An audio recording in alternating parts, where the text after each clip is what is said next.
bu İran məsələsində Qərb küllən istəyir ki, İranı september 11 septemberdəki o əkiz ticarət mərkəzləri terror hücuma məruz qalmadan öncəyə qaytarsın. Yəni bu müzakirələrdə September 11 2000-ci ildir, səhv etmirəmsə də. Ondan qabaq İran nə nükleer məsələsi bu yerdə idi, nə Orta Doğuda nüfuzu bu qədər artmışdı, proksi qüvvələri var idi. Bir dənə içinə kapanmış bir İran idi və özü ilə məşğuludur. İndi ondan sonra İran get-gedə o vəziyyəti ki, Orta Doğuda yaranmışdı, ondan sui-istifadə edərək İraqın işğalı, Əfqanistanın işğalı sonrası o yaranan boşluqdan, güc boşluğundan istifadə edərək günü-gündən o çalışdı ki, o nüfuzunu artırsın.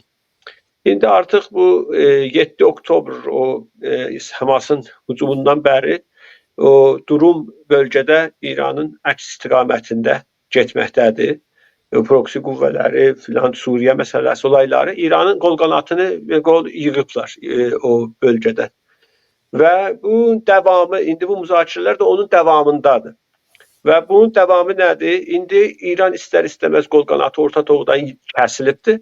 Davamında o deyirəm ki 11 septemberdən öncəyə aparmaq istəyirlər İranı. Buna görədir ki, istəyirlər ki, o nükleer məsələdə də ki, o zaman bu həddə dəyərdi, nüvə zənginləşdirmə 90% çatmamışdı. İstəyirlər qaytarsınlar ora. Bu indi hər iki tərəfi də mən keçmiş danışıqlarımın əslində şeydir, təkrarı sayılır. İki tərəf də istəmirlər müharibə olsun, Amerikada yetərincə istəmir olsun, çünki Amerikanın Çayna məsələsi vardı, Çin ilə əsas məsələ görürük. Ondan sonra da Ukrayna, Rusiya məsələsidir ki, çalışır ki, onlar həll olsun. İranla çalışdığı budur ki, İranın bu zəif durumda olmasından, qol qanatının Orta Doğudan vurulmasından istifadə edərək bu məsələdə bir təvafüqat tapsınlar. Əgər bunu danışıqlarla əldə etsələr ki, tamamdır. O İranda mən change rejim, yəni rejim dəyişilməsini düşünmürəm ki, Amerika fikrində olacaq. Əgər olmasa da belə bir senaryo ola bilər ki, necə ki, baxın, diqqət buyurun, İranın qol qanatı necə vuruldu şeydən, Orta Doğudan, Hizbullahı, Həması. Əslində İranı orada gəldi, raketlər də oyun kimi də güya İsrailə Sadiq 1, Sadiq 2'yi verdi. Amma onun nəticəsi nə oldu? Nəticəsi budur ki, otomatik İran Hizbullah zərərsizləşdirildi bir hüduduna, orada Hamas məsələsi də odursuna bir türlü zəifləşdirildi və son zərbədəki Suriyədə idi ki, neçə ildən sonra bir iradə ortaya qoyuldu Batı, Türkiyə, Rusiya arasında və əmələn İran orada həsf oldu və o Hizbullah arxa cəbhəsində orada əldən verdi. Mən belə düşünürəm ki, əgər yumuşaq şəkildə anlaşılmaq olmasa dilinə, bəlkə bir dənə o cür bir senaryolar oynanla ki, İran, çünki İran desə ki, mən nükleer məsələni yığışdırıram, içəridəki o daxildəki radikalları ki vardı, o Ənsar Hizbullahdır, o bəsicilərdir, Sipahın o dərin dövlətdə şeyləmiş radikalları, bunlar razı olmayacaqlar, iç saxlaşma olacaqdır, çox çətin olacaqdır o daxilində, öz içindəki qüvvələrlə. Ancaq bu bir halətdə ola bilər ki, deyərlər ki, biz müqavimət göstərdik, Amerikada gəlib məhdud bir hücumla müşəxəs bəlirli yerləri hədəfə ala, o raket bölmələrini yaxud o nüvə zənginləşdirmə istehsalı yerlərini vura. Beləliklə həm Amerika məqsədinə çatmış olur. Bunlar da ona qarşı indi Suriyədə ya İraqda müəyyən yerləri Amerikanın mənafeyinə bir anlaşmış şəkildə zərbə endirərlər. Bu belə bir senaryolar da ola bilər. Necə ki, qabaqcanda baş veribdir. Qardaş müəllim, burada məsələ İranın iç məsələsidir. İranın iç məsələsi indi özü bilirsiniz, çox elə o qəynaşma halətində. Yəni bir yandan bir rəsanələr, jurnalistlər deyirlər ki, əgər bir dənə füzə Amerika tərəfdən atılsa, İranın içərisində olan etirazlar daha yüksələcək, qalxacaq, millət etirazlar qalxacaqdır. Yəni bunu siz Necə görürsünüz? Bu belə bir şey imkanı yoxdur baş verə. Baxın, elə ona da gələcəkdim. Sağ olun ki, müdaxilə etdiniz elə. Qoy bunu bitirim burada ki, belə bir şey senaryo düşünürəm. Təxminən senaryodur da. Əgər anlaşılma şeyə getməsə. İran da o durumda deyil ki, Amerika böyük bir cəbhə aça. Yəni şeydə çünki Cumhurbaşqanı bilir ki, böyük bir cip açsa, zaten istəsəydi aça vədə sadəcə 3 kişi deyirdilər o İsrailə eləyəcəklər, onu elərdilər. Bu günə kimi də əməlilik etməyiblər. Müzakirəni deyirdi olmaz Xamneyi və bu günə kimi hələ ki razılaşıblar keçsinlər, hələ üzbəyiz də görürsünlər. Adını qoyublar qeyri-müstəqim, amma üzbəyiz elə sayılır. Amma içəridə mən düşünürəm ki, Cumhurbaşqanının daxildən və oppozisyondan bir o qədər qorxusu yoxdur. Qorxusu yoxdur. Təəssüflə mən bunu da deyim, belə çox şey eləməyəcəm, bitirirəm. Sonra sayın qonaqlarımız və Əziz Cahangir bəy də davam edərlər söhbətlərinə. Mən bu İran oppozisyonu elə şaqqa-şaqqadır ki, yəni bu günlərim 1001 dənə çat var orada. Yəni böyükdə başdası elə Farsla opozisiya ilə Azərbaycan, Türk opozisiyonunda. Tarixdə də son 100 ildə bu bütün inqilablarda məşrutədən bəri hamı görübdür. Azərbaycan, İranda 2 dənə böyük etnik qrup vardı. Biri türklərdilər və farslardılar. Bunlar indi və burada türklər də son 100 ilə qədər ən böyük rollar oynayıblar və bu son 100 ildə də elə tarix inqilablarda da böyük rol oynayıblar. Yəni əgər bu etnik qrupun siyasi qüvvələri aktiv şəkildə müdaxilə etməsələr bu etirazlara, İranda hansısa bir devrim baş verir, mümkün deyil. İndi də Cumhur İslamı çox buna vaqifdir, bunu bəşərlər çox doğru dəyərləndiribdir və çalışır ki, bu etnikin içinə bir daha da Kürt məsələsini əlavə eləsək, bu üç etnikdən çox gözəlcəsinə kullanır və bir-birinə qarşı önləyici ya kontrol edici rol oynayır. Fars türkü Farsların Fars millətçiliyin qarşısında kullanır. O tərəfdən Kürdü də Qərbi Azərbaycanda Türk millətçiliyinə və Azərbaycana məsələsinə qarşı kullanılır və burada bir hələ Fars oppozisyonu öz içində də nə qədər bilirsiniz ki, səltənətçilərlə respublikalar arasında ixtilaflar vardı və bu bəlbəşuda, bu vəziyyətdə elə ona görədirlər ki, biraz da o xaricdə bəlkə istəyir o Qərb özü də bu vəziyyətdən gördüyü üçün çünki İslam Respublikasını bu hakimiyyəti götürməkdə özü bir tərəddüd içindədir. Çünki götürdü, kimi qoyacaqdı? Bu məsələlər hamısı və özəlliklə də bu Türk məsələsində də qorxu var. Bu günlərim özünüz görürsünüz. Bir Türkiyə ilə, Azərbaycanla Qərbin münasibətini görürsünüz. Yəni istəmir olsun. İndi gələ İranda çevrilişə də təşəbbüs göstərir və onun içində bir daha da Türk faktoru çıxır eşiyə, istər müstəqil Güney Azərbaycan olsun, istər bir federal şəkildə İran olsun, hər nə qeyri-mütəmərkəz. Bu da Qərbin mənafeyini o qədər gərək əks etdirmir. Ona görə bunların hamısını nəzərə tutaraq mən düşünmürəm ki, İranda bu tezliyə bu etiraz ya bu çevriliş rejim nə xarici durum onu göstərir, o Qərbin yanaşması, nə də İrandakı o daxildəki olan oppozisyonun o durumu. Mən bu qədər şey... Sizdən təşəkkür edirəm. Mən ayrılmaq istəyirəm. Bir 5 dəqiqə, 10 dəqiqə. Buyurun. Bəli, sizdən minnətdarlığımı bildirirəm. Yəni siz bilmirəm, ancaq bu Amerika B2-ları ya B2-ləri bura gətirməkdə bu qədər həzinə, yəni belə görsənirdi ki, İranın bu niyabəti qruplarının qolların vurmaqda belə görsənirdi ki, ciddi halətdə gəlibdir və əgər İranı o qədər qısnır ki, bir təvafüqa yetişsin və yetirməsə həttəmən hərbi saldırılar olsun. Amma siz biraz yumuşaq görürsünüz ki, çox az imkanla bunu ola bilər. Amerika ilə İran bir-birinin demək olar ikisi də istəyirlər bir dənə anlaşma olsun. Bəli, tərəf müqabillər bir-birindən razı olsunlar ki, bəli, biz təvafüqa yetirdik. İran öz iç məsələsinə görə Amerikada biləxərə ancaq İsraili razı saxlamaq üçün. Mən Əziz Cahangir bəydən soruşacağım. Sayın Cahangir bəy, siz bu məsələni necə görürsünüz? Gərsəkdən Amerika ilə elə istəyirlər özləri bir arada bir az da olsa təvafüqa yetişələr və demək olar İran iç məsələsinə deyə, bəli, mən Amerika ilə getdim, ancaq bu qədər ola bildi və Cami Zəhri də içdim. İran-Əraq savaşı kimin bu oldu. Bundan da fazla ola bilmədi. Və Amerika da öz ətrafına, dünyaya deyə, bəli, mən İranı bu nüvə silahların mahar eləyə bildim, yığışdıra bildim. Belə görürsünüz ya yox. Ciddidir məsələ. Amerika bunları heç düşünmür və gəlib deyir İranla bir savaşa girsin, İranın bayaq dediyiniz kimi rejimin dəyişsin. Caner bəy, səsiz yoxdur sizin. Səs var, bilirəm indi. Bəli, var. Araz bəy, təbii ki, mən yeni danışdığımda ara kəsildi, fikirlərimi tamamlamadım. O yüzden bu sualınıza qarşılıqlı olaraq demək istərdim ki, Amerika bugün təbii ki, həm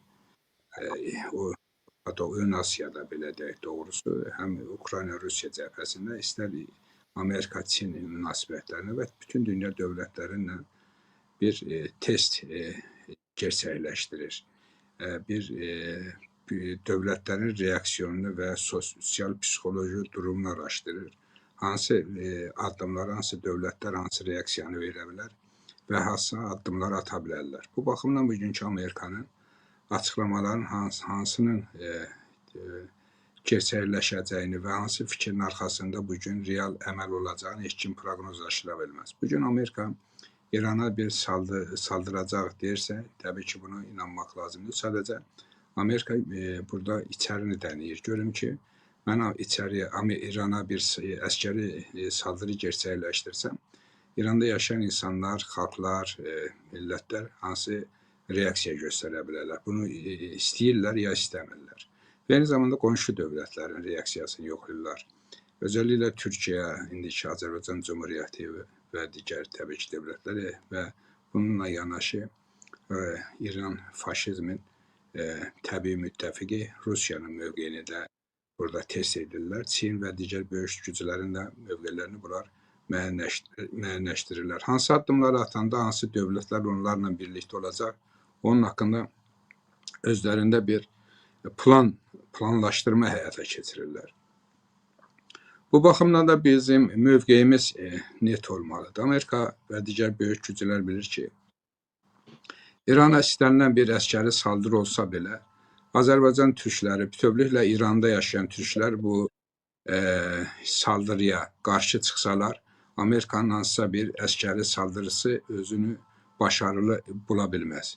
Amma Azərbaycan türklüyü, bütünlüklə türk milləti, İranda yaşayanlar, Amerikanın bu saldırısının yanında rejimə qarşı bir mücadiləyə qalxarlarsa, bu təbii ki, rejimin sonunu gətirmiş, çıxarmış olar. Bu isə bizim maraqlarımıza gəlmir. Bu isə bizim kullanmağımız olacaq. O yüzden də biz bütün dünya dövlətləri bilməlidir ki, Amerika başda olmaqla, Azərbaycan türklərinin bütövlüklə İranı yaşayan türklərin iradəsinin dışında hansısa əskəri və qeyri-əskəri əməliyyatlar keçirmək istəyirsə, onu Azərbaycan türklərinin üzərindən başın üstündən gerçəkləşməsi mümkün olmayacaq. Bunu bilməlidirlər.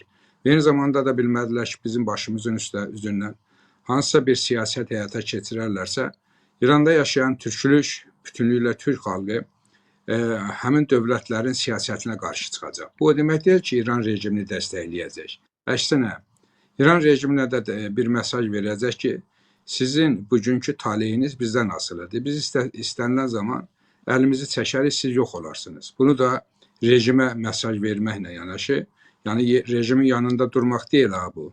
Rejim həm də mesajdır ki, bax sizin taleyiniz bizdən asılıdır və ona görə də böyük türk millətinin iradəsindən hesablaşmalısınız. Amerika və digər Batı dünyasına da mesaj veririk ki, siz bizim başımızın üzərindən hansısa rejim dəyişkənliyinə gedib bizim milli iradəmizi kəndi maraqlarınız üçün kullana bilməzsiniz mesajı olur və bu da onlara böyük bir dərs olmalı. Bu baxımdan da biz bugün Amerika-İran münasibətlərini müzakirə etdiyimiz zaman eyni zamanda daha çox dünyaya mesaj verməyə bacarmalıyıq ki, İrana siz saldırı gerçəkləşdirirsinizsə, siz orada türk iradəsini hesablaşırsınızmı, yoxsa bizi heç nə hesab edirsiniz?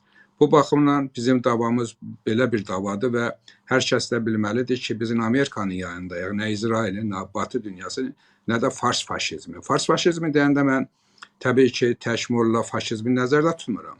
Eyni zamanda bütün faşizmin növlərini, mühacirətdə olan faşizm, şah və onun çətəsi və digər xalq mücahidləri, eyni zamanda PKK yanlı bütün terrorçu gücləri nəzərdə tuturam.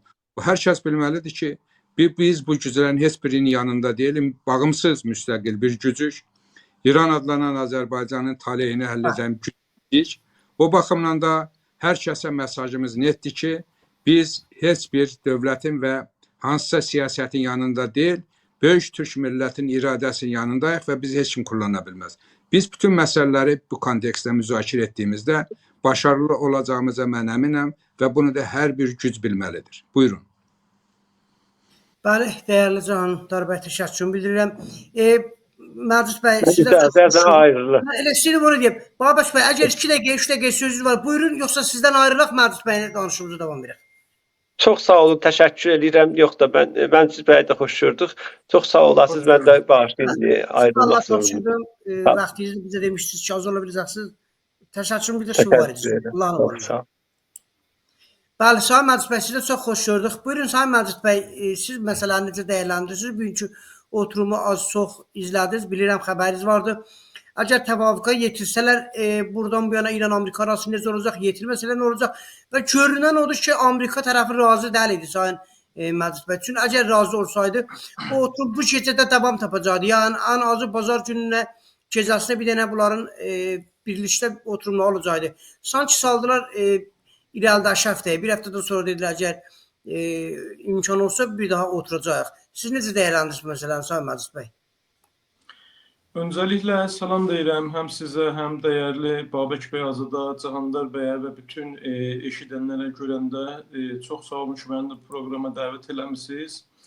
Əlbəttə ki, bu müzakirələr ki, bugün baş tutdu İranla Amerikanın arasında, belə baxanda əslində bu mahiyyət etibarilə müzakirə deyildi. Yəni, bir növ kim nə istəyir, orada masada ortaya qoymaq söhbəti idi ki, hətta belə deyim, mən elə bir çox uzmanın da məsələdə görüşlərinə neçə gündür qulaq asıram. Hətta bu danışığın gündəmi belə çox da bəlli deyildi. Yəni, iki tərəf nəyi danışacaqlarını belə çox da bilmirdilər. Çünki çox fərqli gündəmlər, çox fərqli tələblər hər iki tərəfdən vardır. Yəni Amerika tərəfinə baxdığın zaman Amerika deyir ki, İranın nükleer təsisləri tamamən qaldırılmalıdır, İranın atom bomba olmamalıdır, İranın füzə gücü məhdudlaşdırılmalıdır, İranın proksi qüvvələri məhdudlaşdırılmalıdır. Amma o bir tərəfdən baxanda İran bunların təbii ki, müəyyən dərəcə bəlkə zehnində var ki, imtiyaz versin, amma atıram mesela bu niyabəti güclər haqqında çox da danışmaq istəmir. Yaxud bu füzə muşək gücü məsələsi haqqında çox da danışmaq istəmir. Ən azından istəyi budur. İndi axırda məcbur olacaq danışa və ya olmayacaq, o ayrı məsələ. Amma bu dəqiqə istəyi odur ki, bu füzə məsələsini danışmasın. Sadəcə olaraq bu həstəyi yaxud nükleer məsələni, atom məsələsini istəyir ki, danışsın. O da məhdud səviyyədə, yəni çox, necə deyirlər, Amerikanın istədiyi bir səviyyədə deyil. Bu səbəblə, yəni baxdığın zaman görürsən ki, iki tərəfin əslində zehniyyətləri, tələbləri, məsələlərə baxış açısı çox mütəfavitdir. O bir tərəfdən, misal üçün biz elə Bərcan məsələsini nəzərə alsaq, İranla Amerika çox uzun illər necə deyirlər, müzakirə edəndən sonra Bərcamı əldə eləmişdilər. Və Bərcamda İranın bu nükleeri 3.7 xurdə idi ki, İranın haqqı var idi qənisazı ilə, yəni uranyum zənginləşdirib. Trump gəldi, o Bərcamdan çıxdı, dedi ki, bu yaxçı bir anlaşma deyil, biz bunu qəbul eləmirik, çıxdı. İndi kimisinə görə İran %60'a, kimisinə görə %80'ə, kimisinə görə %90'a yetişibdir uranyum zənginləşdirməkdə. Və yəni Bərcanla çox uzaq bir məsafəsi var. Yəni bunlar nə qədər müzakirə eləyəcəklər ki, eləyə biləcəklər məsələn ortaq müştərək bir yerə gəlirlər. Yəni Trump 3.7'yə çox deyirdi. İndi İran %80'dədir, %60'dadır, %70'dədir. Bunlar